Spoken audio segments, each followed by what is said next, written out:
আসসালামু আলাইকুম। কোরবানি শুধু পশু জবাই নয়, এটি আল্লাহর প্রতি আনুগত্য ও তাকওয়ার শিক্ষা। আল্লাহ তাআলা বলেন, আল্লাহর কাছে পৌঁছে না পশুর গোস্ত বা রক্ত, বরং পৌঁছে তোমাদের তাকওয়া।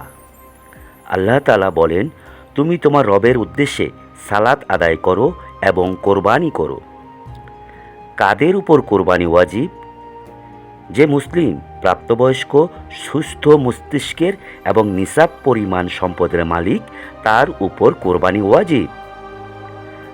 যাদের কোরবানি হবে না, অমুসলিম, অপ্রাপ্তবয়স্ক শিশু, অসুস্থ মস্তিষ্কের ব্যক্তি এবং যার নিসাব পরিমাণ সম্পদ নেই, তাদের উপর কোরবানি ওয়াজিব নয়।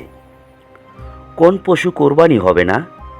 অন্ধ পশু, খুব অসুস্থ পশু, খোঁড়া পশু, দুর্বল পশু, কান অথবা লেজের বড় অংশ কাটা পশু কোরবানি সহি হবে না।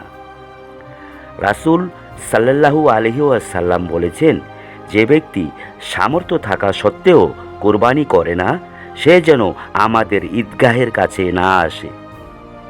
শেষ কথা, আল্লাহ আমাদের সবাইকে সঠিকভাবে কোরবানি করার তৌফিক দান করুন। আমিন।